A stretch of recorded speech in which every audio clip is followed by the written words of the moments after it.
Action is underway here in Yonkers, New York, and we're right alongside to bring you more coverage of the USAFL's Eastern Regional Tournament right here on Stateside Footy.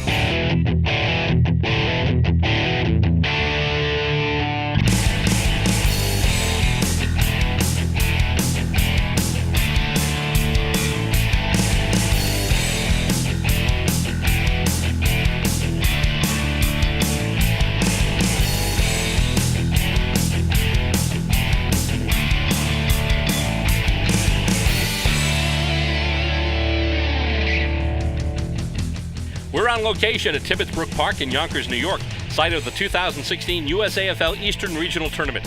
Hello, and welcome to Stateside Footy, the program that features the game of Australian Rules Football played here in the United States. Alongside camera person Stacey Robert and co-commentator Brian Barish, I'm Bill Robert, and in this episode, we'll bring you more tournament action. Last time out, we brought you the opening game between Baltimore, Washington, and Philadelphia.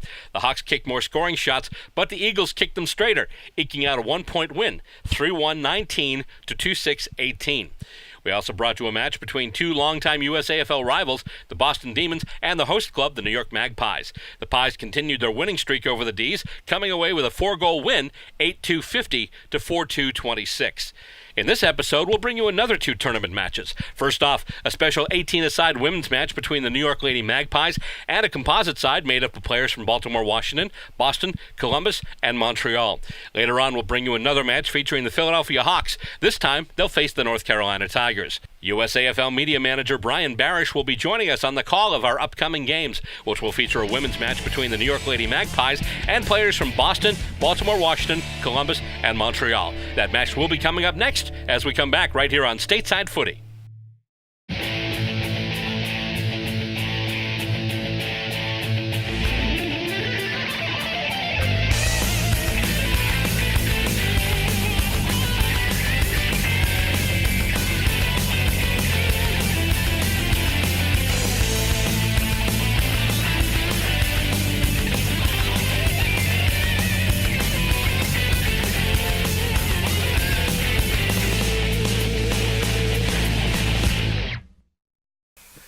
There goes the whistle, and we're off to have some footy here.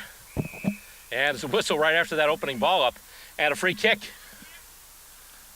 going to the home club.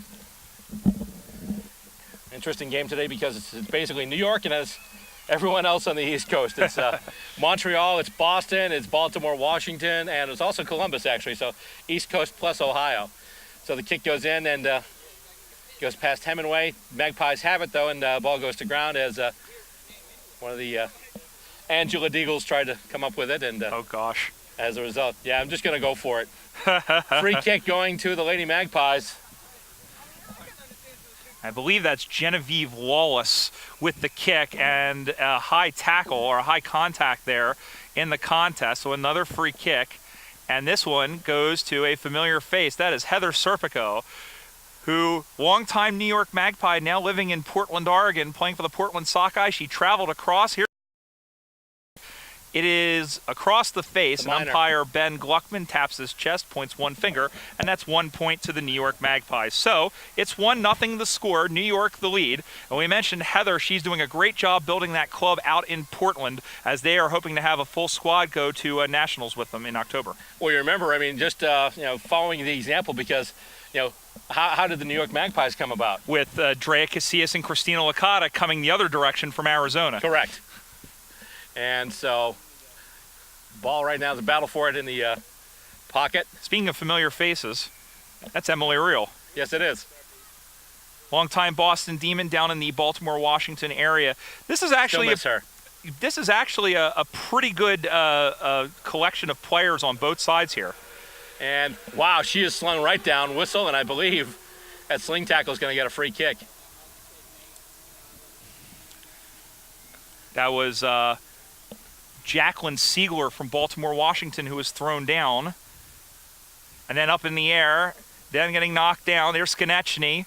Skonechny trying to rumble forward, but it squirts over the line, and another behind to New York, so it's 2-0. New York getting the territorial advantage and getting the pressure forward so far. And a kick out now by the Gillaroos combination up the right side off the hands of Sigler and picked up And then booming it on, I believe that was Valerie Moreau. Long, high kick over the head. Bounces off the legs of Ashley Singer for New York. Play on, says the umpire. It rumbles out free. Columbus still has it. The Jill still have it, but that will find the boundary line. Nope, still in play. No, it did go over and out for a boundary throw-in. So boundary throw-in, but good results for the collective ladies from everywhere as comes in their territory. And it goes back to ground again. Green to reel. Reel, kick toward the sticks. And it's marked by Drea Casillas. Probably the shortest set of hands in the women's game. Absolutely. Oh, although she shanked the kick a little bit there. And there was a race for it. Will it get to the boundary in time? It will not. And just running out of bounds. Now, that was a number 27, that's Emily Eastlake. So the story this year for New York, Bill, has been the fact that there's a lot of turnover. We mentioned Heather Serpico, even though she's playing today, going out to the West Coast. Allison Vorsatz has taken up a new job in Africa. There's a number of other players that have departed, but they have 12 rookies who have really hit the ground running for this team and have penned them off to a 2-2 start so far on the season. Nice job recruiting for the Lady Pies, but obviously one of the things that the Lady Pies organization has, and they have always had, basically an emphasis on recruiting, an emphasis on the social angle. I mean, you look at their social media sites, they've got stuff going on all the time. Ariel Balski, but that one is taken down by the Magpies, and then picking it up and turning around. It's going to roll out in front. It's there. Did it go over the line? Yes, it did, and it's touched through for a behind. A great job by Vanessa Royer to get there. So the first score for the East Coast side, it's 2-1. And once again, we'll have a kick in. This time it's the Lady Magpies. Will take the kick in from their own back goal square. I believe that's Taylor Davidson. Yeah, Taylor Davidson, the former Golden Gate Roo, or rather that would be San Francisco Iron Maidens. She finds Grace Coppola, who's in her second year and has done very well in both seasons so far. She'll kick it up on the far side, but we have a whistle, and it's a high contact, and that is going to be a free kick to New York. Lady Pies on the march once again. Another rookie there, Natalie Wolf. Or check that. It is Natalie Wolf. Now, they were telling me beforehand, a couple of players were, and Christina Licata talking to her before the game, that she's done a very good job of coming into the ruck, and she has a booming kick. As you can see there. Yes. Lady Pies try and chip it ahead, and ball is still loose. Race for it along the ground. Mostly pink jumpers there, but the Magpies coming in as well. And still a big chase for it. And it's just going to be stopped, and umpire says, I'll take it. We'll try this all over again. See Kim Hemingway in there, number 13 for New York. Since we saw her last, she, of course, played for the Sydney Swans at the SCG back in April. And was best on ground that day, yes, too. Yes, she was, with 3 goals. Took some terrific marks, too. Yep. And we've got a whistle, and it looks like another ball up. Ball up. As they toss it up for grabs once again, getting closer once again to the Lady Pies attack. Going ahead and out goes and picks it up, but then gets hauled right down. Ball comes loose, and that's a nice mark right there. Alyssa Green. And Green. I've really been impressed with Alyssa Green and seeing her play the last couple of years. She's pretty quick, and she has good decision making. Yes, she does. I remember. And there she is again. Yep, and another whistle. And up we'll go once again. Wolf against King in the contest. The ball goes to ground, and I'm shielded by there we go. She was shielded by the boundary umpire, and then Wolf gets to it. She's able to get free. She tries to handball, but a whistle, and was she taken down? Holding the ball. Yes, she was. Great job by Emily Reel, who was able to take down Wolf, who I think has a couple of inches on her. Mm-hmm. And now she'll look out the right side. Of course, one of Reel's big highlights was the kick into the wind that put the Lady Demons in the grand final a couple of years ago at Nationals. That cut through the wind like a Ginsu knife through butter. Or through tomato. Or tomato. Or nail. Or nail. Or beer can. Going back to get it for New York is Singer, who's done a good job defensively for them in her 3 seasons of play. And then she gets hauled down on that far side. And then coming up with it is one of the Magpies over there, and then that one will go over and out. Yeah, that one was marked by one of the interchange players, so I've got a sneaking suspicion that one was out on the full. Just a little bit. Yeah, just a wee bit. And I believe that's Emily Reel who kicks it in. Marked! That was beautiful. Nicely done.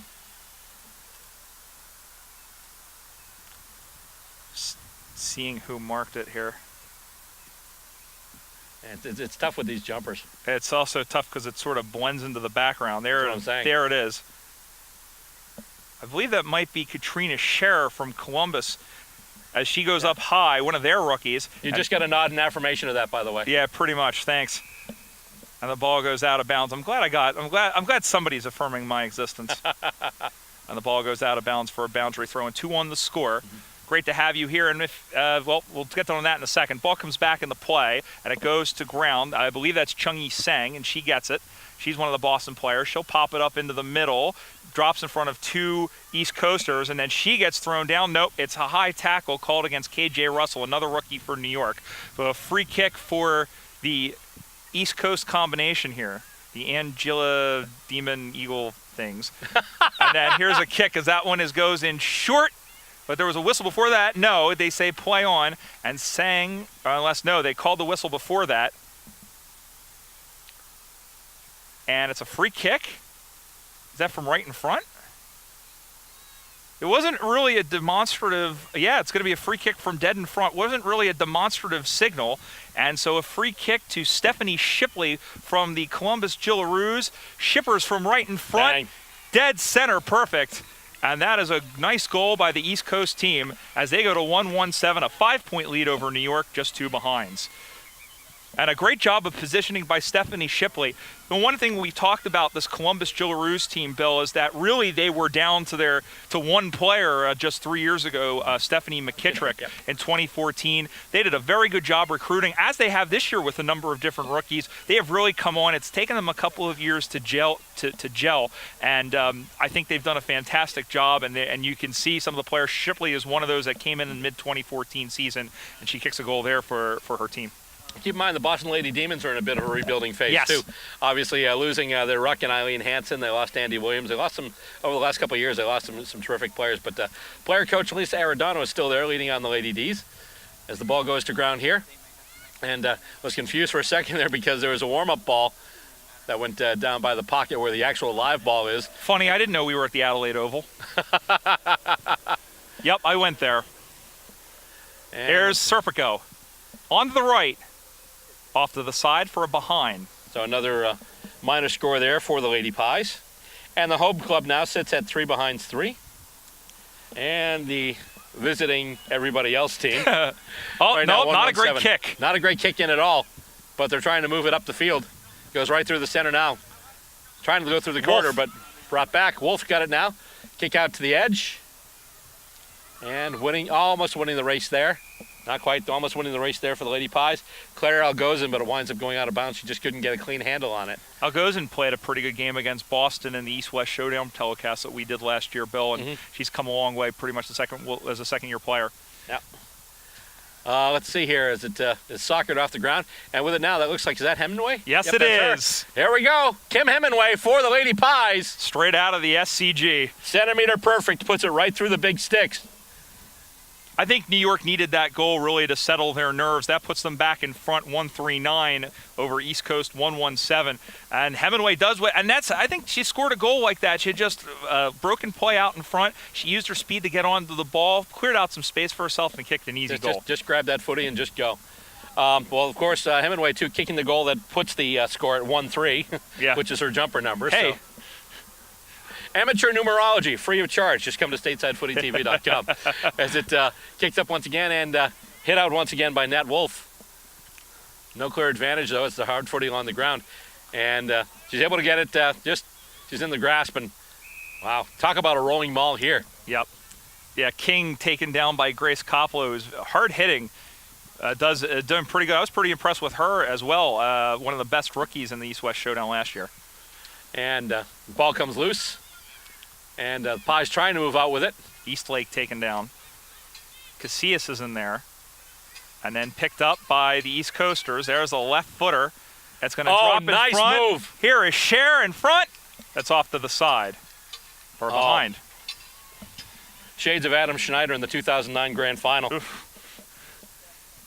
Back to a 1-point game, 9-8, with Taylor Davidson set to kick it back in for New York. Somebody's got to make a lead. She has one here on the near side in Singer. She goes in her direction. Coppola tried to go over the top, couldn't get it. And then being held up there is KJ Russell. And we'll have a ball up. As King. And up it goes once again, and King goes to hit it out. And, oh, she's down, and... How is that not holding the ball? Oh, and apparently it was. Free kick, Lady Pies. And it's Grace Coppola with it now. And she'll just get it to the boot, looking right up the corner, and getting it right to... Oh, Serpico can't hang on to it. And she gets the handball off, though, and here come the Lady Pies again. And... trying to get it to Hemingway. Hemingway trying to get it off the ground. She's being heavily harassed here. Or heavily. Well, she is being heavenly. Or Hemingway harassed. I don't know. But anyway, whatever it is, the ball's stopped and they're going to call for a ball up. Well, I try and look for a replacement tongue to throw in my head. Ball goes up once again and hit up by Wolf. Right into the hands of Kim Hemingway, who gets it to the boot. And gets the goal to boot. And once again, Lady Pies. Actually, one certain Lady Pie, Kim Hemingway. And she makes it now 2-3-15 for the Lady Pies. I think that's what makes her so dangerous, is that she is so opportunistic. She's very quick to those balls, as we mentioned on the last goal.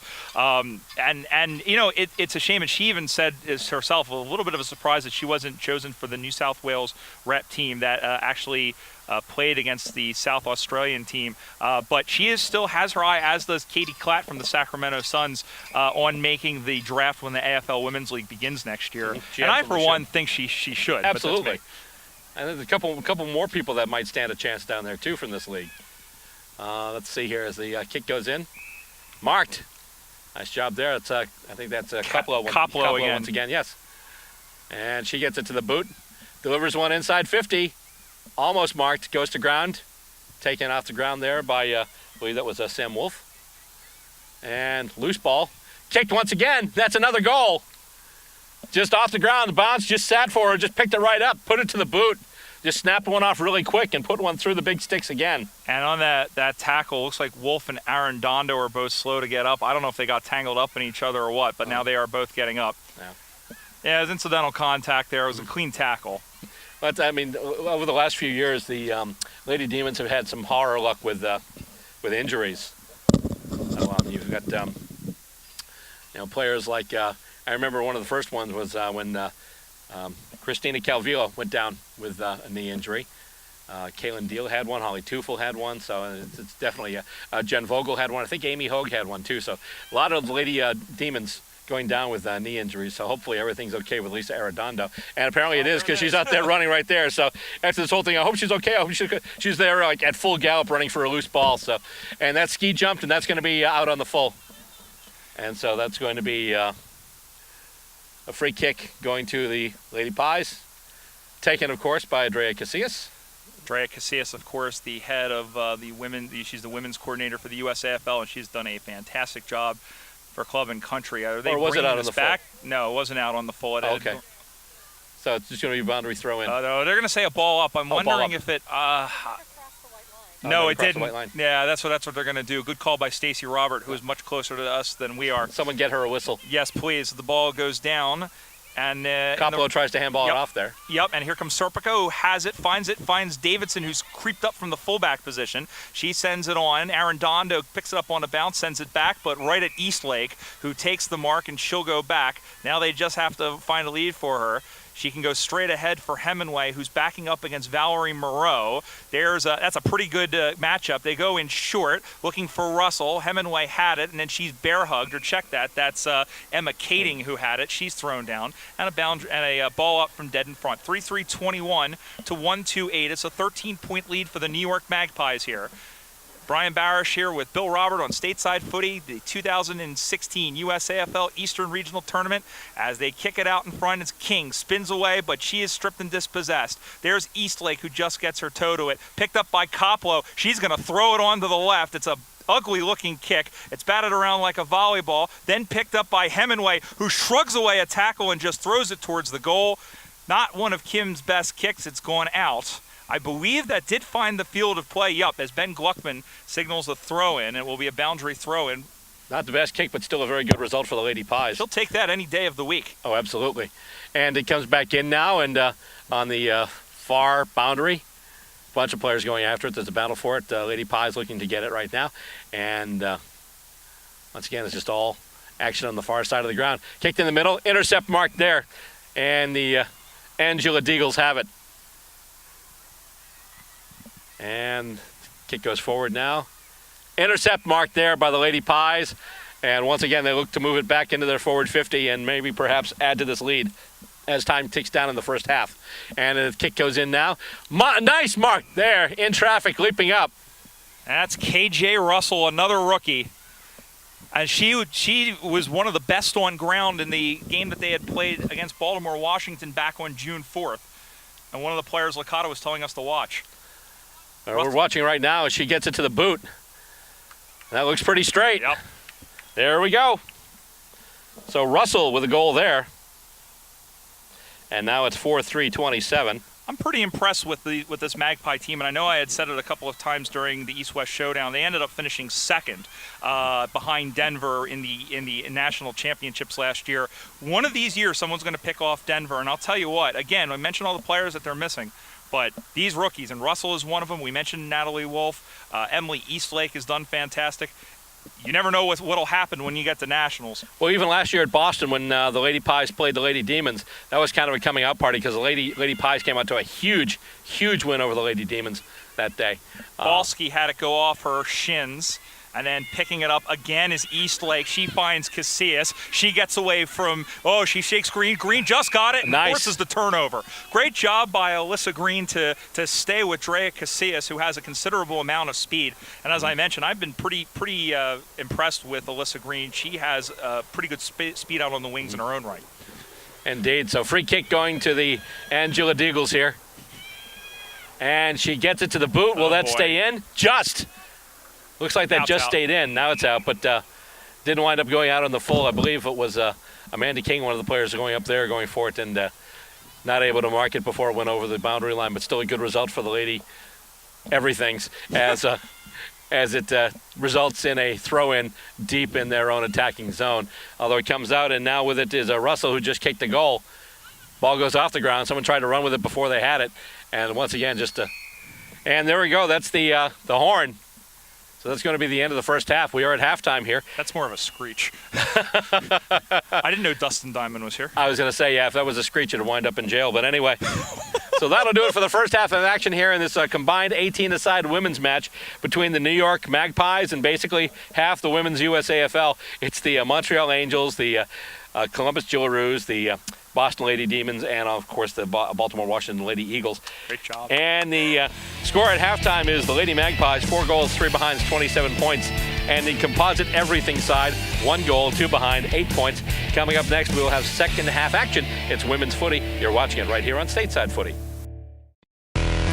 Australian rules football? In the U.S.?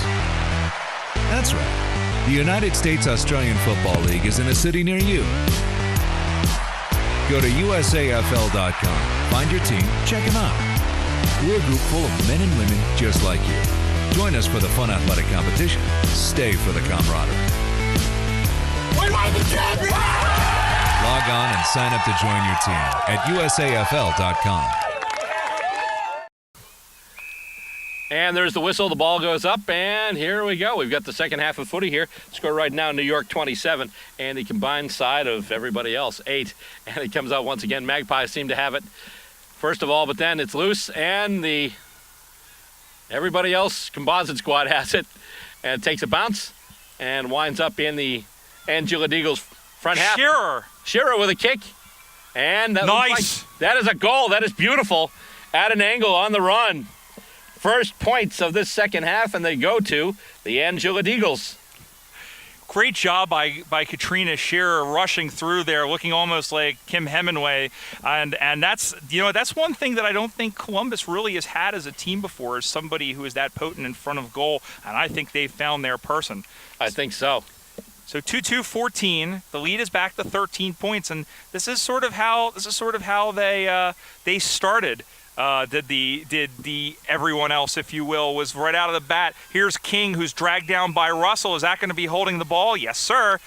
Good tackle by KJ Russell, and they'll go back the other direction.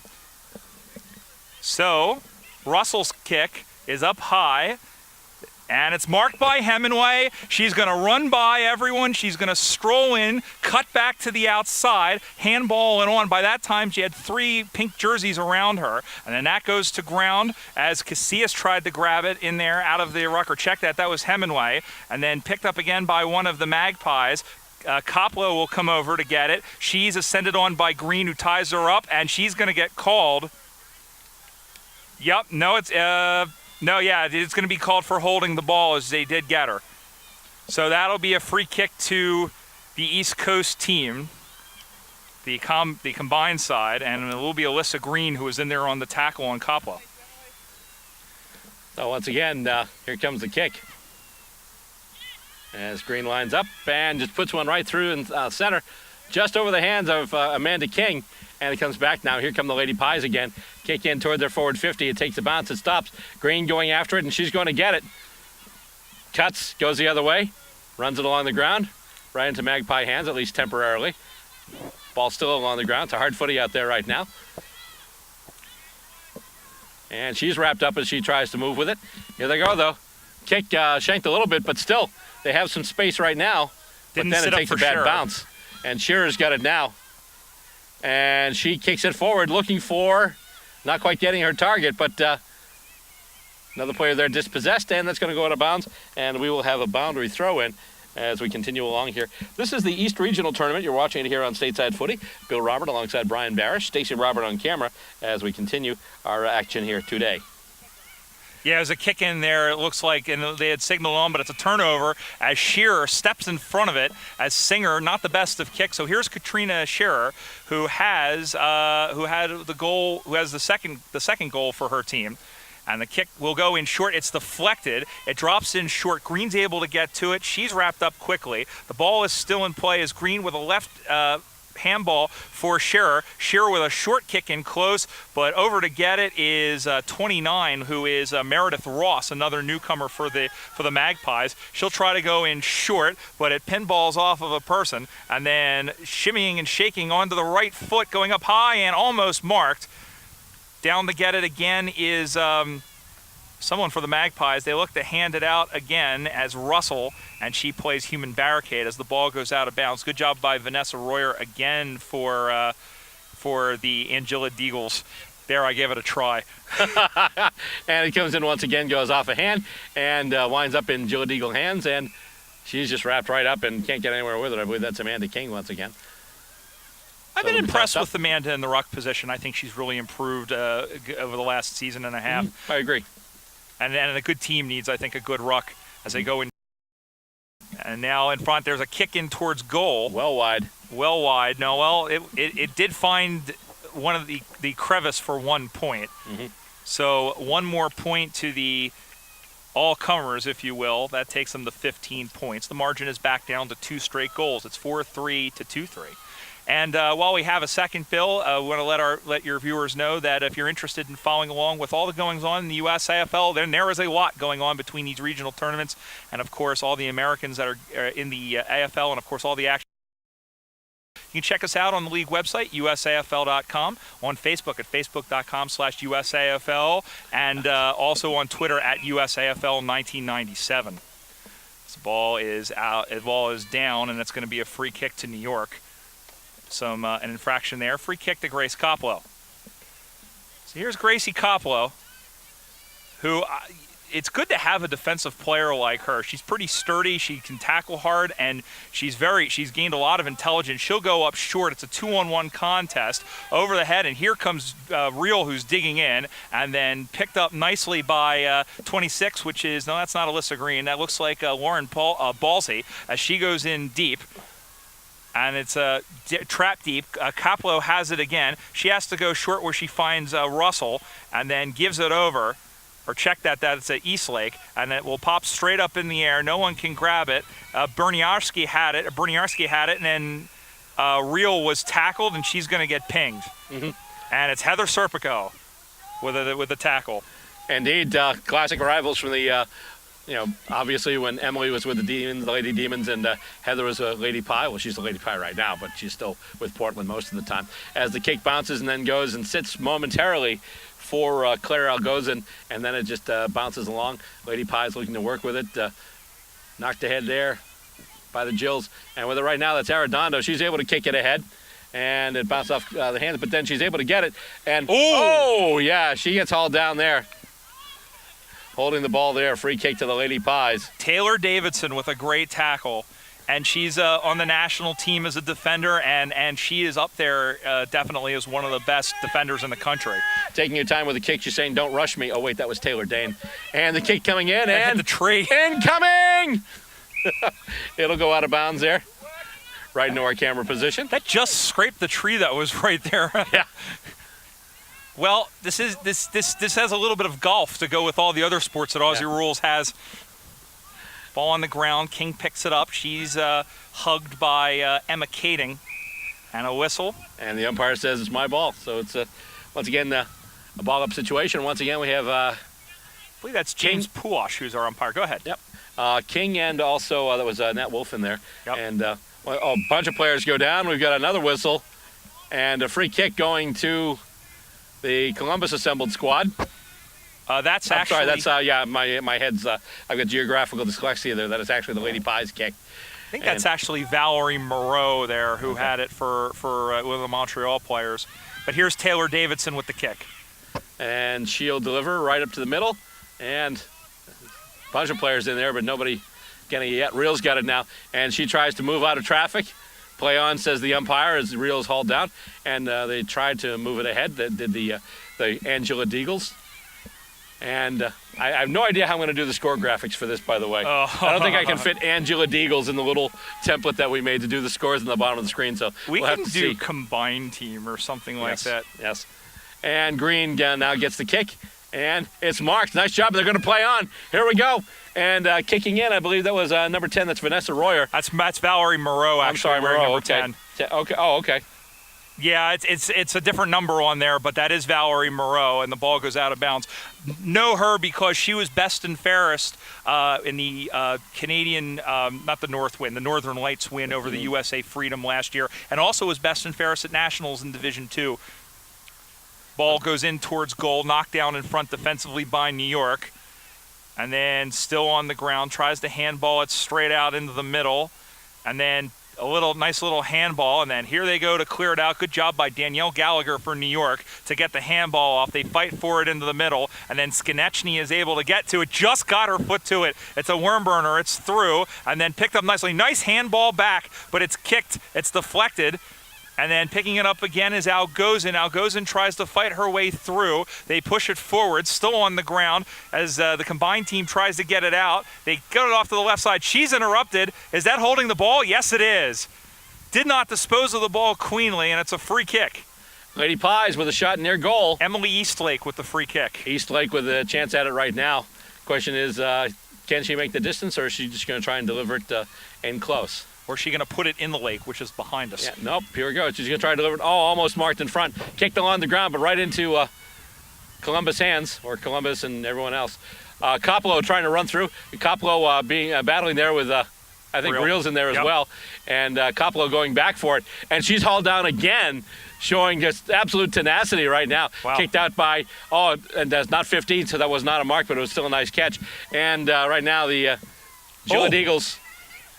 Right through the basket of Ross. Go ahead. And Ross has it, Meredith Ross right now, and she's able to get it to the boot. I think it went off on one of the players there, and it's coming toward the near boundary, and it'll make it there, so we'll have another boundary throw in here on the near wing. Love the aggression, love the tenacity, as you said, of Grace Coppola, who just threw herself at the ball really and threw herself at the contest. She's in again. Wolf with another hit out. She's doing a fantastic job. But here's Moreau, who kicks the ball in. It'll take a hop, looking for Balski, who can't get to it. It'll one hop, it'll two hop, and roll over the boundary line out of bounds. And Balski's another one of the stalwarts for the Jillaroos, who's come in over the last couple of seasons and played very well on the forward line. That's kind of a Balski move. It's in fact a Balski move, as Coppola picks it up and she bombs it deep. and over the head. It looked like whoever that was in the middle couldn't find it. That was Skonechny, who lost her headband, and now here comes the Joe LaRue side, and she's hauled down by Skonechny, who, again, with the handkerchief coming down, as she was able to claim her opponent. So here is Skonechny, who I feel is quietly making a statement to be on the national team. John Ironmonger, who is among the recruiters for the USA Freedom, is in attendance, former Fitzroy and Sydney player. And Lynette Hinojosa soccers it. It goes out of bounds. Borderline deliberate in the AFL. That might have been called deliberate, but it's out of bounds all the same for a boundary throw-in. Boundary throw-in, once again, good result for the Lady Pies as it results in a throw-in deep in their attacking zone. And Hemingway tried to get it there, couldn't do it. Bit of space there. Coppola gets it now. She's wrapped up by Green. Gets the handball off, and right now the Angela Deagles have it once again. They try and get it to Emily Reel. She gets it to the boot and kicks it up now, and Casillas giving chase as, oh my God, burst of speed there. Oh my gosh. Katrina Shearer. But then she can't hang on to the ball. Casillas right on her. She's able to get around her, though. Actually does a little bit of a move through traffic that almost handballs it to herself. It really turned on the Jets there. Nice speed showed by her. And she tries to get in there and grab it again. There's a battle for it right now, and it's just going to stay right there. Really been impressed with Shearer, I would say, and I don't know if you agree with me, but I think she's best on ground at the moment. She's definitely moving all over the place, that's for sure. Although, once again, Hemingway's got 2 goals, so, I mean, you can't. No, you can't take away from that, but I think, but Kim's been dangerous on that side, really, with the loose balls, but Shearer just been all over the field so far. Here's King. Throws it on to the right, stabbed it straight ahead. That's going to wobble back towards the goal, and it's going to find the line. Is it a goal? Yes, it is. Amanda King. I'm not. Did someone else get a boot to it on the way in? I'm not sure. If not, that's a heck of once again, a little rolling goal that kind of found its way like the one we had from Wisho last year. Yeah, and I'll tell you what, that was probably headed straight for the behind post and then pulled a complete right turn, getting off the New Jersey Turnpike and through the goal. So Amanda King with the goal, and it's back to a 1-goal game, 3-3-21, trailing New York 4-3-27, and it's just shaping up to be a pretty good finish. Something that bears mentioning, though, in this second half so far, the Lady Pies have been held scoreless. It started out, the half it was 27-8, but then basically it started out with basically a goal, then a behind, then another goal for the composite team here. So right now, although here we go, Hemingway's got it. She's running in toward the goals and is able to get through traffic, gets it to the boot. And just as we said they were starting to move it up, Hemingway does her thing. And once again, maybe she overheard us because she's definitely making her case for best on ground right now. And that's another goal for number 13 for the Lady Pies. And right now it's 5-3-33. That's the 3rd goal of the game for Kim Hemingway. How is she not picked for the New South Wales team? How is she not picked? I mean, tall poppy. She's completely out of the play. She runs on, makes a nice cut to the inside, clears herself space for an easy goal. I mean, she's definitely, she definitely is best on ground at this point. As the play continues out of the middle, I think New York, they're back up by 12. That was a huge goal. They needed that. Moreau is tackled by Coppola again, who I'll tell you what, she's definitely has to be among the best with the amount of tackles. I would definitely say she's in the top 3 as a Flight of the Conchords reference. And now she'll go back to take a look. There's a long kick up. Hills is in there. It's going to skip by her. She's going to dig after it, and so is one of the other players in the Jill LaRue's jumpers. As they go to pick it up, she just gets her foot to the ball, goes only as far as Lauren Sullivan. Sullivan just got to it. It's down as Skonechny is there. They sit on it. No one really wants to get up and move. We'll have a ball up in the pocket. Once again, good move for the Lady Pies here. They had their lead cut into quite a bit, but they just reestablished their lead as Kim Hemingway got that goal. And now, once again, they are knocking on the door deep in their own zone. Hemingway in the ruck right now, punches it ahead. However, nothing but pink jumpers there. And Hemingway actually will wrap up the player. And no prior opportunity, so the umpire is just going to call for it down near the boundary in that left forward pocket for the Lady Magpies. Ruck game's been very important, Bill, and definitely I think having Hemingway in there as they're looking to call for it there. But Hemingway, having her in the ruck is definitely good, and it gives some spell from Natalie Wolf as well. The ruck work is huge, especially when you talk about sometimes teams that have a decided lead, and you look at the clearances. It's one of the things, if you see a team that's going out to a significant lead, take a look at the stats, look at the clearances, and a lot of times, between the ruck and the Rovers, that can make a big difference in how a game turns out. But right now, as the Magpies move closer to the goal, but Gillaru's trying to kick it out now, going on the side, trying to get Shearer, goes over everybody here, skips for the boundary, and is going to just run there. So it goes out once again. It'll be a boundary throw-in. I'm enjoying watching Shearer versus Davidson. Shearer, the rookie, against Davidson, who's been around, like I said, a long time, former San Francisco player. And there she just gets to it. King has it, and Davidson wraps her up. No call. Play on as Berniarski has it. She finds Shearer. Shearer's going to turn around, takes a shot from Koplo, but it goes out of bounds. And so once again, free kick, Lady Pies. Yeah, it's out on the full. They full. didn't signal out on the full, but it did go over out on the full. I was about to ask that question, but then I saw Andrea Casillas go to pick the ball. Nice intercept mark there by Moreau. I'll tell you what, Moreau played very well. Like I mentioned, Moreau was, of course, best on ground in the 49th Parallel Cup. She's going to be a player to watch for Canada in the International Cup next year. Oh, and here we go. They've got the move. Oh, boy. She was on the move. She had a clear kick. She didn't have the ball. Couldn't get it to the – just missed the kick and then got hauled down. But as a result, she gets a free kick because she did get hauled down after she lost the ball. So as a result, it's going to be number 17. That's Jessica Hoover. Columbus, as Janine Elliott took her down. The kick Nice. is in short, and it's marked. Koplo, Grace Koplo with the intercept mark for the Lady Pies in her own back 50, and now the Magpies look back into moving into attack here. This difference right now in this game, 2 straight kicks, and time is running out. She couldn't take it, bounced out of her hands. I thought she was going to mark it. That was Skonechny. And now, once again, the Gillett Eagles have it, and it's going to go near the goals and taken once again by the Lady Pies, who go to move it back out. Kick didn't get very far. Ball goes to ground. They try and move it ahead further, and then one player dispossessed and tackled. Another player has it right now, and before the ball can leave her hands, the whistle goes, and the umpire will call for it.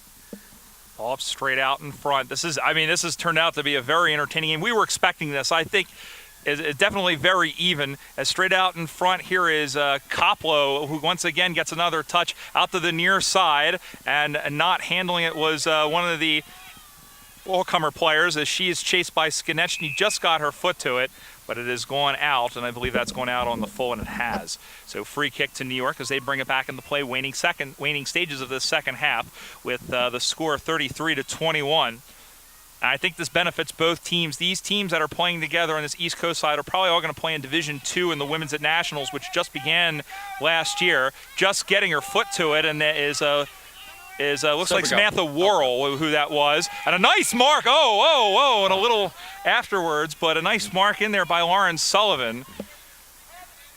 Right into the face of her defender. And she's just going to run. She's going to play. She'll take it now. Looked like she was just going to play on, but then she gets it. And Green almost picks it up, but just hit the ground as Green went to her knees to try and pick up the intercept mark. Now the ball is just soccered ahead off the ground there as they try and punch it up off the deck to advantage the Lady Magpies are. But the Gillett Eagles have it now. I believe that was a handball from, was that Arredondo? No, it was not. Okay. But it's kicked ahead. And now Shearer, once again, she's going to turn on the Jets, but the ball's going to skip ahead. Wow. She almost got it, but then ran right past it. And now Casillas has it, and she's going to deliver it. And, it just goes right through the hands of Skonechny. And it's going near the boundary, and it's just going to continue on that trajectory. It'll go over. We'll have another boundary throw-in in the Magpies half of the field. Lauren Sullivan is starting to project herself into the game as a physical force as well, and I think she's starting to intimidate some of the defenders that are on her. Doing right off the defender, off of Eastlake's kick, and Casillas is going to come over. Green! Oh boy! With the tackle, but no call. Play on, says the umpire, as it looks like her player was stood up. Here's Davidson. Davidson gets away. She tries to throw it. That one is smothered. And then out to the near side, Koplo just got to it. Casillas, but that'll be the whistle, and that's it. And that'll do it. The New York Lady Magpies have held on a fantastic game of women's footy, and they hold on for the 3rd win of the season, and they win the 2016 USAFL Eastern Regional title with a 2-goal win. Indeed. Just one note, the Magpies were held to 1 goal, but it turned out to be just the only goal that they really needed. The Lady D's, Eagles, Gillaroos, Angels, whatever, were actually on the march, and just the goal by Hemingway kind of stopped the rot, and then the Magpies had a couple more opportunities opportunities in their forward 50, and that really kind of, I think, fleshed it out for them. And then that was really where the composite team had a chance to do it, but then the Magpies just took control and just wrestled it and got control of the match by the end. And so they come out with a win. They win by 2 straight kicks, 33-21. I think the one thing that you can say about a lot of combined teams, Bill, is that usually there's not really a lot of cohesion. But the thing is we've seen Columbus and Boston play together. We've seen Boston and Baltimore, Washington play together. We've seen Boston and Montreal play together. So they all know each other, and that really came through on the field today. And they played fantastically against New York. But heads up to the spare a thought for the Gillett Eagles. But hey, the Magpies much the best today, and they played like they're the second best team in the country, much like the men's team. And that's a full-time score once again. The New York Lady Magpies 5-3-33, and the Montreal, Columbus, Boston, Baltimore, Washington, and Gillett Eagles. I got the whole thing. Yes. There we go. Their score 3-3-21. That'll do it for this half of Stateside Footy. But coming up next, we do have another game for you. More action from Tibbetts Brook Park here in Yonkers, New York. Stay tuned. We'll be right back.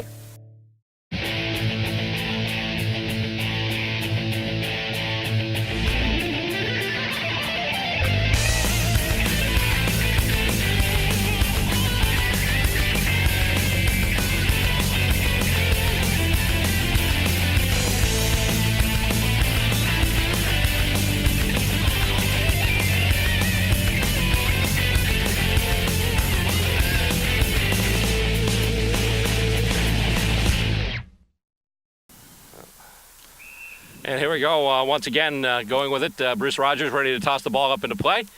And here we go, and it's hit out by the Tigers, and they're trying to work it ahead, but the Hawks are right on them. Tigers moving now. And let's see. Can't really get clean control of the ball.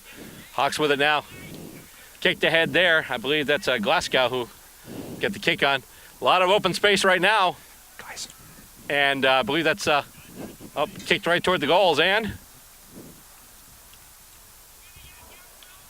I believe that's a goal. That is a goal. Philadelphia has gotten the first goal of the match. And now they lead by a score of 1-6. North Carolina obviously not on the board yet. So here we go, Philadelphia Hawks and the North Carolina Tigers here on a Saturday afternoon. Good start by the Hawks here. Good start by the Hawks. They're up by a single goal, and they're trying to work their way out with it once again. Brian? As they move it on forward, good job there by the curly-haired defender, number 80, that's Stu McKenzie. As they go down into the corner, picking it up is the Hawks. They had it for a moment. They throw that one on to the left. That one's going to bring rain. Glasgow tried to push McKenzie out of the way. Sorry, that's Eric Hansen. Thank you. And now they kick up that right side. The ball on that far side. And now they move it up. Here comes a bounce, and they look it up as a long kick up the right side. Oh, nice it's marked. Nice out in front. And it's number 21, who is Larry O'Sullivan for the Tigers. The Tigers were Division IV champions at Nationals back in 2014. And they moved up to Division III last year. The kick is up on the way. It is heading to the left. It's still in the field. Nice mark! Right on the line by number 13, who is unlisted for North Carolina. That might be 73. No, that is a 7. So it is, in fact, Scott Bradley, one of the North Carolina veterans. So here's the kick up on the way. It is dead center perfect, or is it? Yes, it is. And that evens the score at 1 goal apiece. Great job by North Carolina. Bit of a defensive letdown for Philadelphia. And the Tigers make them pay. And we are even here as we continue here. And obviously this is our first time seeing North Carolina in a couple years, but obviously Philly has had a bunch of action the last few years. Obviously the highlight being the Division III Granny a few years ago at Nationals. Yeah, and they're trying to get back to that point, Bill. As I mentioned in the first game, it was a little bit of a lean season last year, but good job of recruiting through the Osball program, the co-ed, to bring a lot of players in, and it really has been sparking through. So here's North Carolina again looking for another as they go deep. Knocked off down to the ground. They handball it again looking for Bradley. Gower is able to knock it away, and they find Patty Miller, who is horse-collared, and they're going to call that yes. Taken high, yes. Yeah, that's definitely high. Nice call by the umpire right there. Bruce Rogers right on it.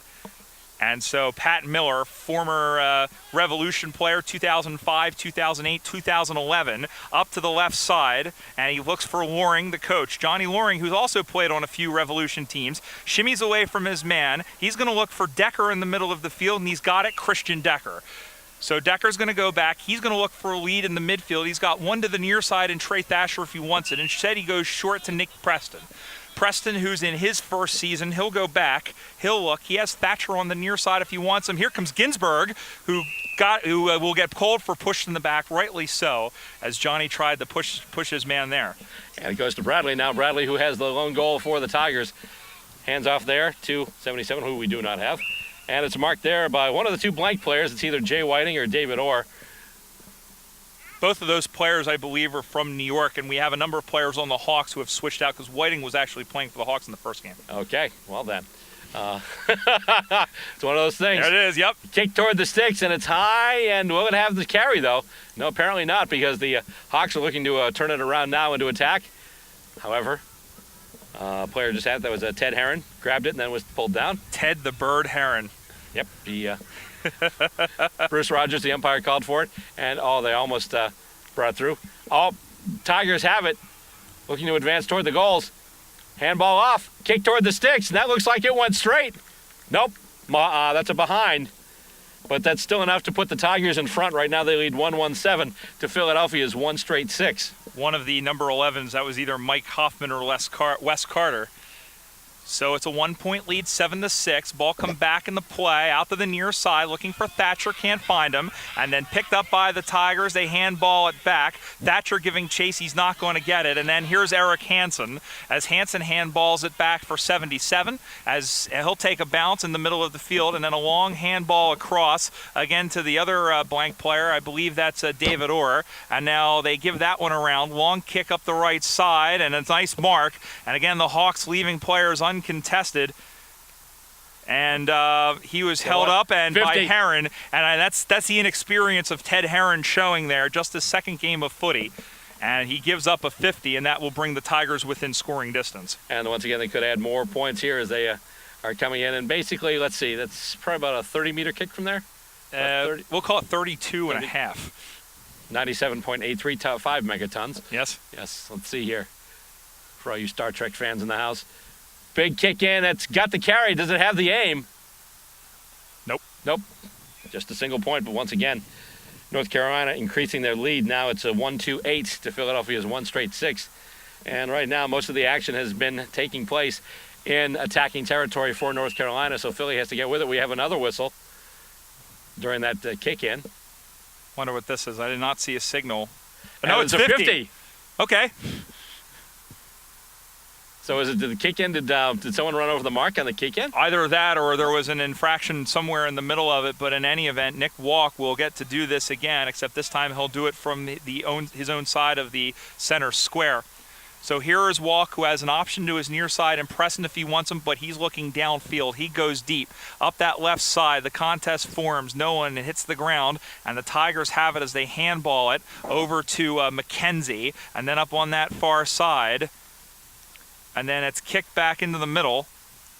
Up high again, looking for Bradley. Can't find it. He gets it on a bounce. Now turns around, right-handed handball, and then goes out straight into the middle. But nice job by Herron to step up and take the mark. So Ted Herron will go back. He'll look for a lead. He has something on the near side. Decides to go out to his left. Can't find number 13 there, who's one of the subs, and the ball will go over and out for a boundary throw in. 8-6 North Carolina the lead. First half of play. Still a good meters gained there for Philadelphia as they get the throw in from the center wing. However, winds up in Tiger hands once again. Here come the Tigers once again, the yellow and black on the march.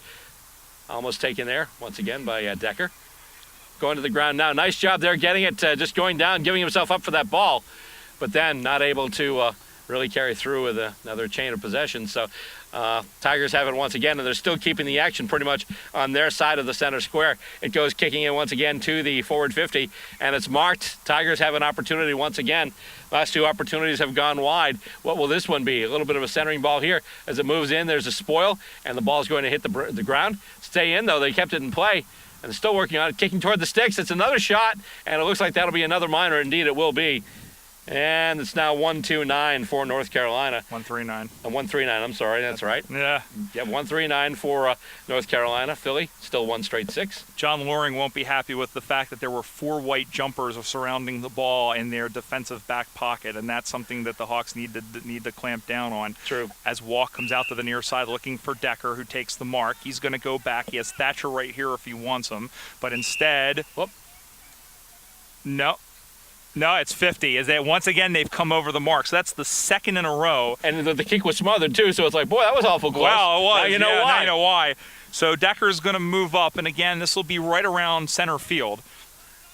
As the Hawks trailing by 3. They lost the opening game by 1 point to Baltimore-Washington, and if they want a chance to win the Division II title in this Eastern Regional, they're going to need to win, but the Tigers have other ideas. He just dropped the ball, no call. Bradley with a handball up over the top, or check that was Walsh. As they go on, there's a nice job, Shepherd. nice Shepherd, and here they come the other way, looking for Thatcher, but it's out of the way. Here's Hansen. Great smother by Trey Thatcher, who was right there in the face. You're welcome, Trey. And the ball will be a boundary throw-in.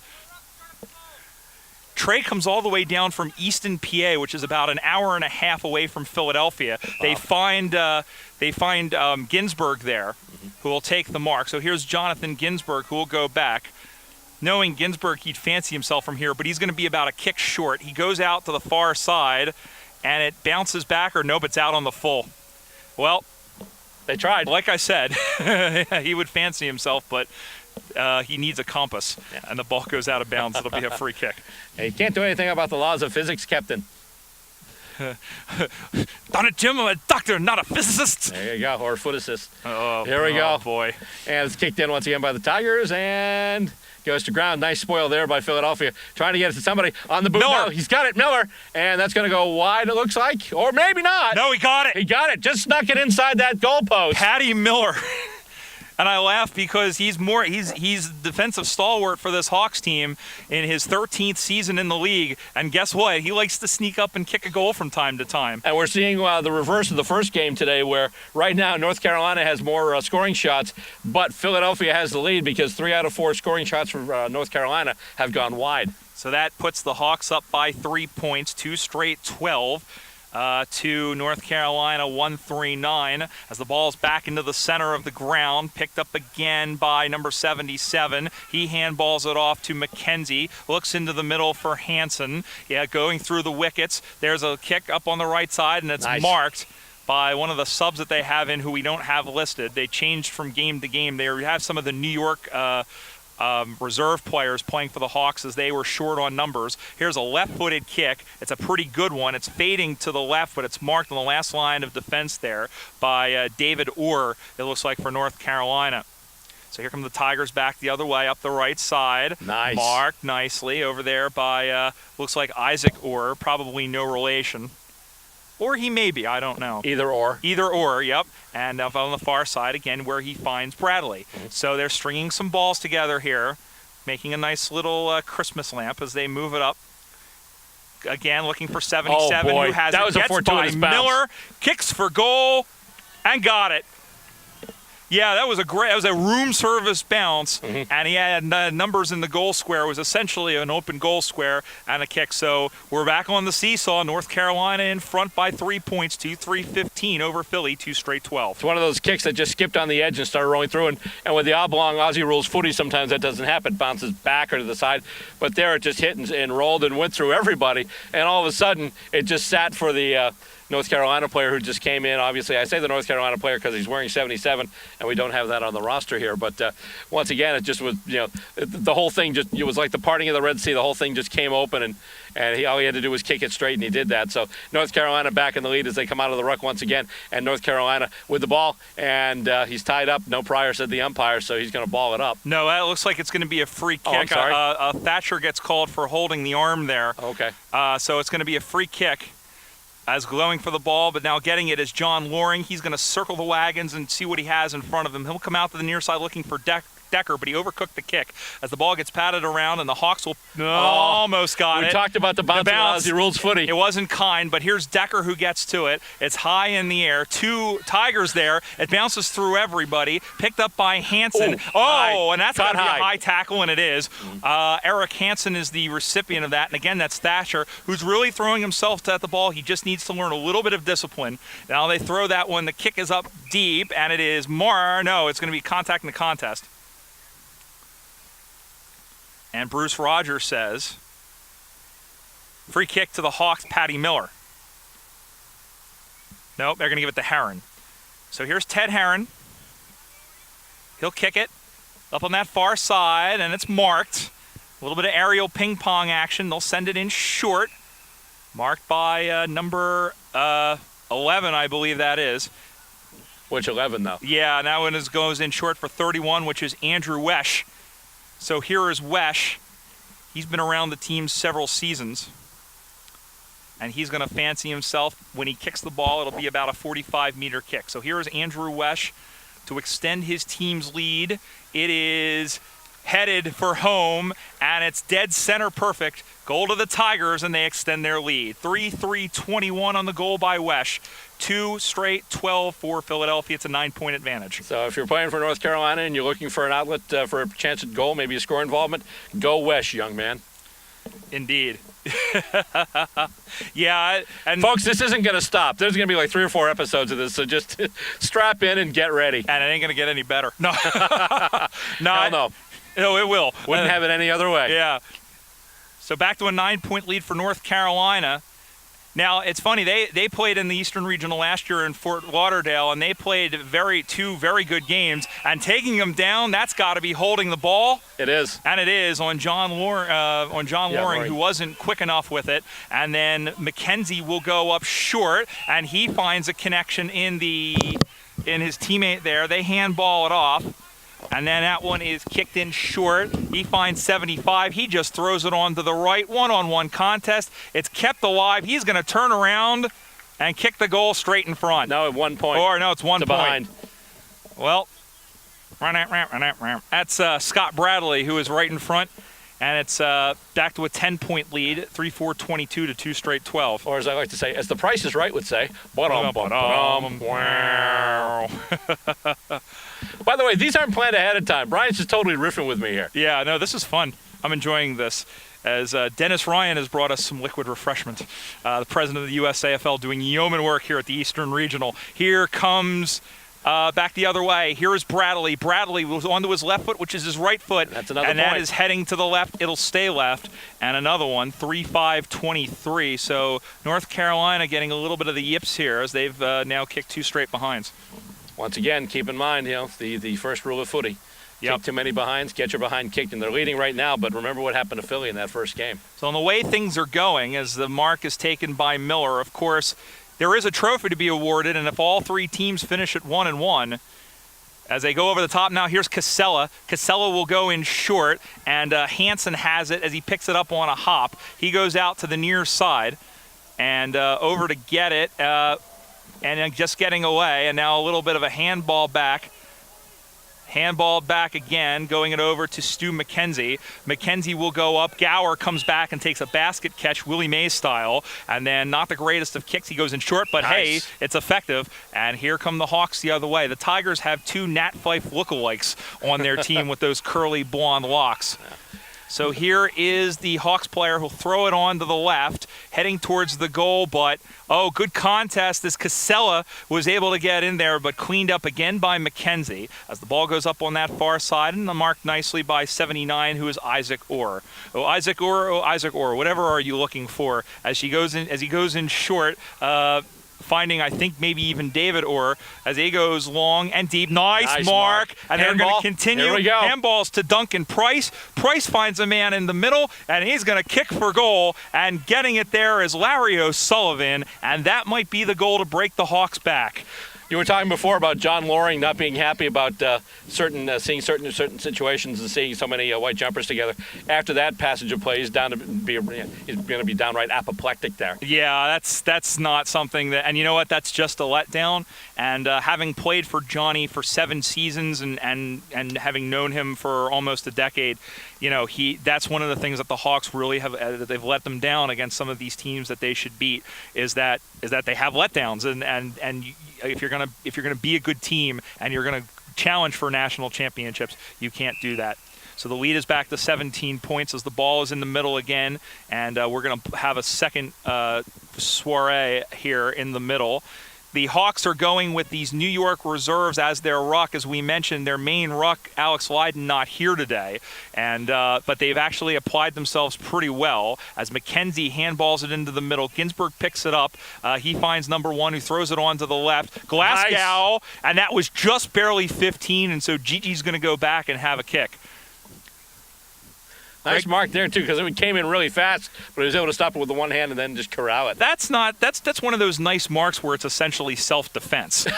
Yes, exactly. And I took one of those in the 2009 Nationals, and that ended up kicking for a goal. But here is Greg Glasgow here in 2016. The kick is up on the way. It starts right.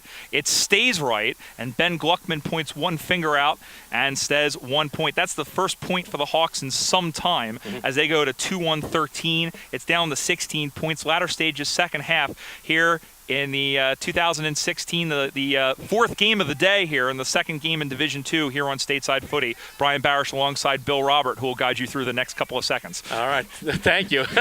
And here we go once again. North Carolina working with it right now. Runs through traffic there, runs through 3 Philadelphia bodies, and they're on the way again. Once again, with it, there's Hansen. He handballs it off, and once again delivered toward the forward 50, and he's got it, and he's able to mark it. Juggled it a little bit there, but then was able to hang on to it, and he's got it right now. He just was going to take an option, but then decided against it and just decided to go and just put a long delivery into the forward 50.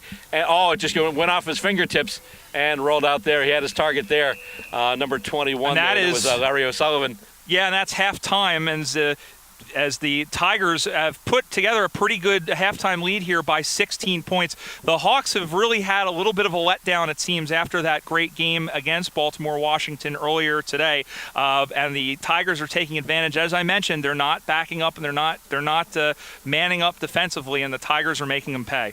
Right, indeed. And like we were talking about before, there have been some big opportunities for North Carolina in their forward 50, and that's one of the things that John Loring has talked to the boys about at the half. But the score right now is the North Carolina Tigers 4 goals, 5 behinds, 29 points, and the Philadelphia Hawks 2 goals, 1 behind, 13 points. Coming up next, we will bring you second half action as we continue our coverage of the USAFL's Eastern Regional Tournament. You're watching it right here on Stateside Footy. Australian rules football? In the U.S.? That's right. The United States Australian Football League is in a city near you. Go to USAFL.com. Find your team, check them out. We're a group full of men and women just like you. Join us for the fun athletic competition. Stay for the camaraderie. We want the champion! Log on and sign up to join your team at USAFL.com. Okay, and once again, we're getting set to ball it up here for another half of football here. And it comes out, and once again, North Carolina with speed, and kicked up into the forward 50 by Stu McKenzie, and it goes into a sea of people, but it's marked somewhere in there, and that's Bradley once again. Bradley's got a goal already, and my goodness, he was in a sea of people. He just grabbed that. Nice work there overhead, just taking that one down and securing it, and now he's got a kick. Can he get it to the boot and get it on target? That's the question. He's going to the boot, and it is swinging back. Probably not enough, though. No, it is. It's there. At the angle, again. I wasn't sure if it was going to swing back or not, but it did indeed. And as a result, just right basically off the opening tip, they have another score, and it's Bradley once again who's got a goal already.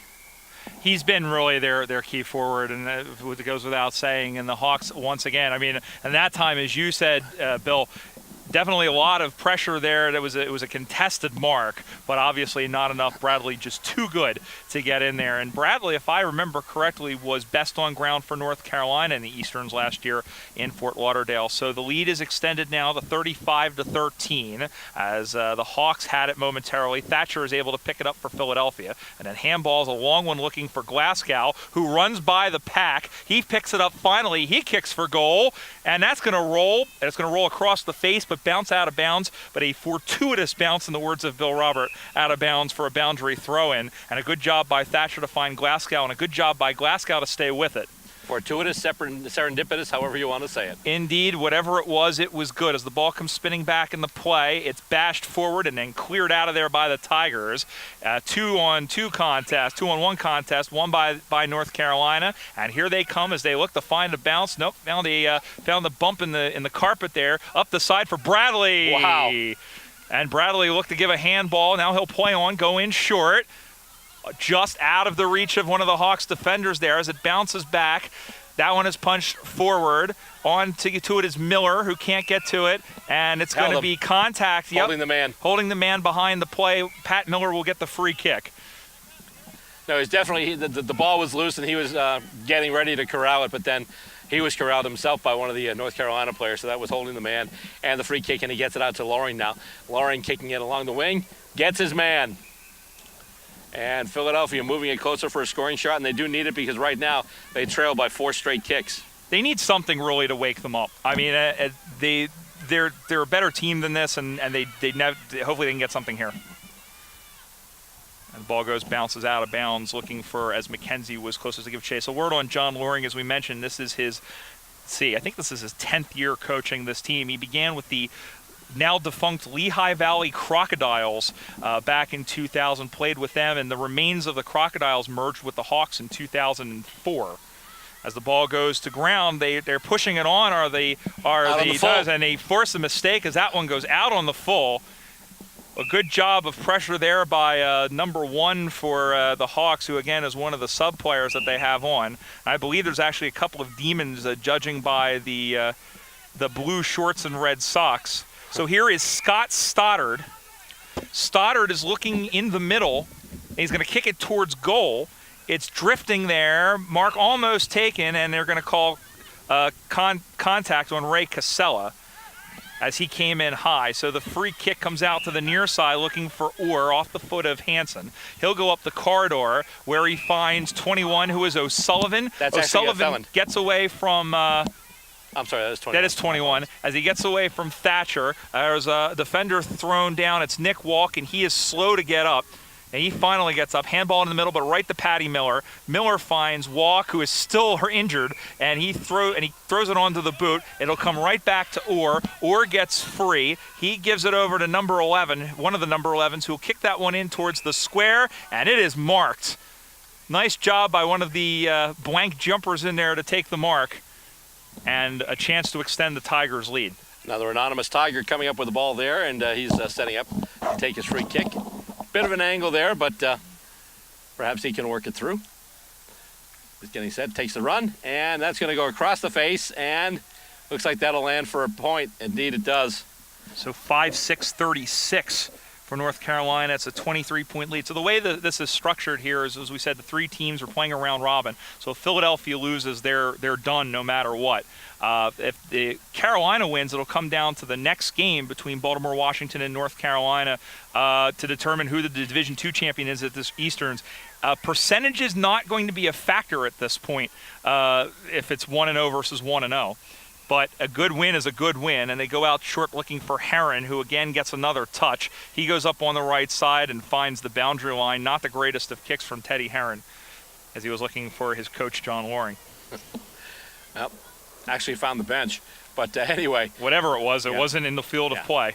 So once again, just another opportunity for the Tigers here, who so far have made pretty good on a lot of theirs. Right now, 3 scoring shots for Philadelphia, 11 scoring shots for North Carolina. Right now they have 5 majors and a major's worth of minors.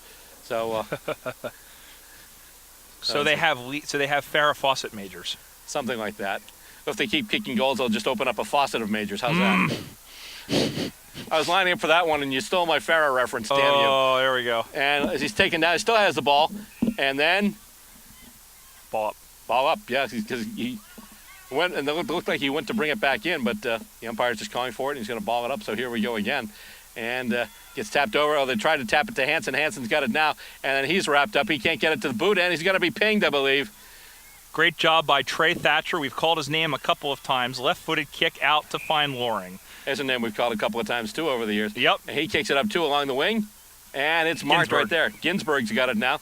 So Philly, once again, looking to get it back in their territory, put some more points on the board, and almost intercept marked by the Tigers. Bit of a juggle there, and not a very good handball, but he gets it to Miller, and a kick now in toward the goals, and almost marked. He stumbled. He was going for the loose ball, and he just lost his footing. And so Philly trying to move it ahead, but where you go right now, you see those white and yellow jumpers just going around once again, and it's nice marked. Mark. Nice leap. Is that Bradley again? No. Are they going to call 50 on Loring? They are. I think that's a little harsh. I think it is, but it is a 50 nonetheless. Mm-hmm. And a good job by Pete Capoziello to shake off Ray Casella. You mentioned that he had stumbled, but I don't think this is Bradley out on the wing, but he's going to try to pump it in short. Over the top, Stoddard came in to challenge for Philly. It takes a bounce and goes to number 77, who we still don't have. So the ball will go in down. He finds Hansen. Hansen will go in short. The kick is up deep, and it's marked again. And by another anonymous player, he'll throw it in on the right. That's going in towards the front. It is knocked down. It's tied up in front, and then he's hauled down. And it's a ball up. And he crosses his arms like the Monsignor from the First Church of Australian football. So here we go. From now on, 77, since we don't have the name here. Yeah. You say coffee, I say Bork. Yes. And looks like it was touched on the way through, and it's going to be another minor score, but another score for North Carolina. 5-7-37. Again, more behinds than goals. Right. But I think a lot of it is more opportunistic than failed opportunities. Mm-hmm. Pat Miller out of the back. Long kick by the Pittsburgh native. And he finds Paul Coffey. He looks up the left side, and he overcooks the kick. He overbrews the kick. Oh, boy. Yeah, I should have done that, and it's out of bounds. That was what we called him when he played for Philadelphia, was Cuppa. Really? Yeah. I used to call him Paul Cough-Up because sometimes he wasn't too good with the puck in his own zone. I didn't like him when he played for Edmonton, but I liked him when he played for the Flyers at the end of his career. Meanwhile, back to Australian rules football. As he turns around, the kick is up on the way towards goals. Oh, that's a heck of a kick. Oh, my. That is a heck of a kick. Around the body, and it's a goal. Around the body, just about on the run, and geez, just puts it right through. So that extends their lead. That's actually their first goal of the second half after kicking 3 behinds. North Carolina 6-7-43. It's a 30-point lead, 5 goals clear of Philadelphia 2-1-13. I would say the Tigers have found their roar here. Yes. They're just running away with it now. Yes. Philadelphia yet to score a point in the second half. And if Bruce McAvaney were here, they'd say the Tigers have found their roar. They would also be upset that Cyril Rioli isn't here because he's delicious. Yes, indeed. Oh, boy. All right. Meanwhile, anyway, where were we here? Where were we? Well, we're somewhere in the middle. That was special. It was I don't think it was that special. There's a good look at the handball coming through. Chris Casey just paddles it backwards, but not really to anyone's advantage. They handball it around, looking for Duncan Price. Price goes out the side, and that one is kicked out on the full. Well, he saw a white shirt, but it was that of the boundary umpire. Nick Walk kicks it back in the play up the near side. Good hit thrown in by Glasgow, but it is McKenzie who goes, and he will kick it out on the full, and it'll be another free kick to the Hawks in their back pocket as they try to get on the board at least in the second half. Right now, Philly trails by 5 straight kicks. They trail by 30. Score right now 6-7-43 in favor of the Tigers to 2-1-13 for the Hawks. And the intercept mark there was taken by number 11, Wes Carter. And he gets the kick off. He's got his target lined up. And, almost marked. Actually, no, did they give it to him? No, play on. Okay. That whistle's from the field behind us. Oh, okay. Oh, here we go again. They need to get whistles with different pitches. Oh my goodness, that was another goal. That was another nice off-angle kick. Larry O'Sullivan. Larry O'Sullivan, alone again naturally. Right there with the kick. I wasn't sure if you'd catch that one or not. Okay, that song came out 9 years before I was born, and I still knew what it was. That's awesome. Oh my goodness. Anyway, so that's the score now, 7-7-49. So we're doing multiplication tables here now. 2-1-13 still for the Hawks. These two teams are going to meet again in about 6 weeks in North Carolina, and I know that the Tigers have improved as the Hawks have, and I'll tell you what, the Tigers have had their number really in this second half, and you know the Hawks keep playing. I'll say this: they haven't really. Their heads are still up, their tails are still up, but they give another easy mark dead in front, and it is O'Sullivan again who will try to kick his second in a minute. So here is O'Sullivan with a bit of a creep. Kick is up on the way. It is fading left, and it is going left, or. No, it has gone. It has gone left. It has gone. I saw a couple of players throw their hands up. Baby, hands up. Give me your heart. Give me your heart. And that's now they've hit half a ton. 7 goals, 8 behinds, 50 points. The Hawks still on 2-1-13. It's 15-0 in the second half in case you're keeping score at home. As Miller plays the ball to himself, he'll play it up the right side. And it hops. He finds a mark in Glasgow.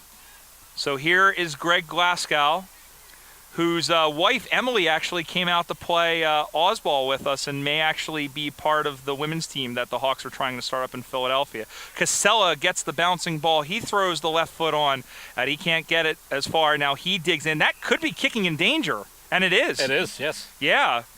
Well, we said that Casella's the shortest player on the field, and I don't think he really was bent over just a little bit, but he gets the call, rightly so. I think the kick came up kind of high anyway. But Casella's kick, 3 white jumpers there, in and out of the wickets. They can't market any of them. No, none of them. And throwing it in is not Hansen, but the other guy, McKenzie. There's a long handball in front looking for Wes Carter. And here they come the other way, wagons ho. They'll throw it onto the right, Will O'Sullivan. And then going up and almost taking the mark there was one of the Hawks. I think it was Casey, and then it's rustled through, and it'll be a boundary throw. And is again out on the full. Oh, it is out on the full. My apologies. But is that it? Oh, there's a lot of whistles. A lot of whistle. Oh, it's behind. Oh, really? I thought that was in front. Oh, goodness. Yeah, they need to get whistles with different pitches. So the Hawks will come back out. Yeah. So this is like being at Nationals, except instead of 2 fields, it's 5 fields, it's 2 fields. Right. But that's okay. And the Hawks once again kicking it out. Right into North Carolina hands though, and once again, the Tigers moving it into attack. That's becoming a troubling theme. Yes, it is. Oh, marked there. Nice job by Carter. And let's see, with it now, that is, actually that's Hansen. Hansen, okay. And O'Sullivan smothered and just knocked to the ground. And I think he's going to get the free. Ted Herron, who's played a pretty big part in this one way or the other. And it's good. Like I said, this is only his second game of footy for the Hawks. O'Sullivan had his kick smothered, just ran into a brick wall after that. He was smothered himself. Yes, and now he's got the kick. And that's headed, looks to be pushing a little bit. Let's see. No, that's a goal. Yep. Looked to be pushing a little bit to the left, but no, it pushed just enough, got through the sticks, and once again. A couple of snowmen for the Tigers, 8-8-56. Nice. And it is, let's see, 29. I said 15 before, so it's actually going to be 37. It's 27 points. We'll get the math right at some point. 27-0 in the second half. So, yeah, North Carolina at this point just putting on cruise control at this point. Well, I mean, they're still playing hard, and the Hawks really still haven't found an answer to get past the midfield. But here they come. That was a Noah handball to Loring, who didn't get the greatest of kicks. It hangs up for Ginsburg, who will get a second bite at the cherry. He keeps it going, but the defense is back there. Carter's able to pick it up. Carter will shake away. He goes, right into the back of Casey. Casey goes to get it. He picks it up. He just gets a kickoff, and it grubs its way through. Down it goes. Casella is in there on his knees mushroom farming, and then the Hawks player was there, and it's pushing the back call by Bruce Rogers. So here is the chance for the first Hawks point of the second half. Here's the kick. Left-footed kick is on the way. It is drifting left. And it's a goal. It's right there, and they needed that at least for some pride. So goal to the Hawks, their first score of this second half. That takes them on the 3-1-19. 8-8-56 still for North Carolina.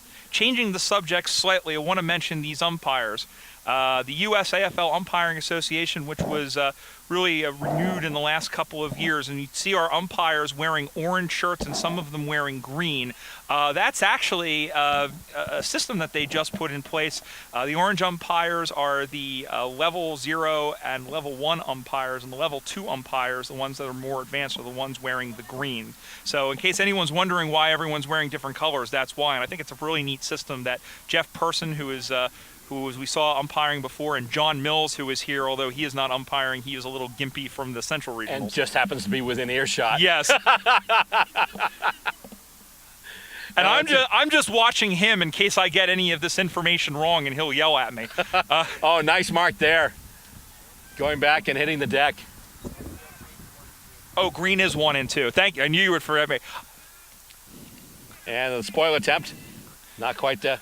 Oh, he's Miller. coming out from behind. Miller gets tagged. Play on, says the umpire. Gower got pushed down, no call. Mm-hmm. And here they go once again. And that kick shanked a little bit there, but might have a target. Oh, no, he can't get it. Goes off his arm. Philadelphia looking to move it out. But however, North Carolina, they've got it once again. Kick out the little centering ball. Runs off the ground. Almost looked like he got clothesline there, and just a punch. Great second effort by Nick Walk to prevent the goal. I'll tell you what, he's been battered around a lot in this game, and he is going to feel this on the ride back. 8-9-57 North Carolina. It's a 38-point lead, 3-1-19 the Hawks in the waning moments of this second half. So we basically have the next game that's coming up, which is going to be Baltimore, Washington, and North Carolina will be tantamount to a grand final. Essentially. And I believe at this point with the percentage that a draw would actually favor North Carolina. Mm-hmm. Yeah, because of the fact that Baltimore just only won by 1 point. Yeah. So that's it. So we're not going to need any calculators or anything like that.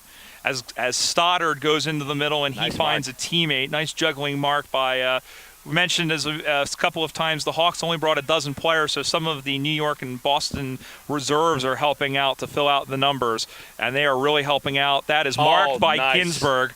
So, like I said, I compared him to Nick Rewald. I kind of want to call him Crash Man because that's essentially what he does. He really has no regard for his body when he takes these marks. So should do a Dennison. Look out! Look out! Yeah, that mark against Sydney. So here is Ginsburg, who the kick will probably be about 50 meters out. It is a wobbly kick that cuts through the wind. It skips through and bounces out. So once again, for the second time, Ginsburg has fancied himself from deep. This one is not out on the full. It'll be a fortuitous boundary throw-in about 10 meters around from their target. As we enter the late stages of the game, as we mentioned. Here on comes in. Yep, go ahead. And comes in now, and Hawks trying to move with it. However, North Carolina gets the first possession, and they're able to move. All the marking attempt spoiled there. Patrick Miller all over the North Carolina player, and the Hawks try and chain it together and get it back into their attacking zone. Ball back on the ground, picked up now, and there's a kick looking for Hansen. It's going to go over his head and then bounce back. Once again, we were talking about the crazy bounces sometimes taken by the Aussie Rules Footy, like that one right there, but it's set for him. He's able to pick it right up, get it to his man right in the wing, and got caught high, but he did mark it. And now he gets a little bit of centering ball, and it's knocked away. And here come the Tigers once again, and that's good. That's the final horn. And there we go. The North Carolina Tigers victorious in this one, defeating the Philadelphia Hawks by a score of 8 goals, 9 behind, 57 points, to 3 goals, 1 behind, 19 points. Big game for North Carolina. They came to play. They did, and they really overran the Hawks in the second half. And we mentioned O'Sullivan and Bradley, who really did a great job in the first half and continued into the second. As for the Hawks, John Loring, this is something that really he's been trying to work on the last couple of years is the fitness of this Philadelphia team. They're not a 4-quarter football club. They're a 2-quarter football club, and really they lost a lot of the momentum that they had in that first game, sadly. There are some good points. Ted Herron was really involved. Trey Thatcher, so 2 of their rookies were really involved in this game.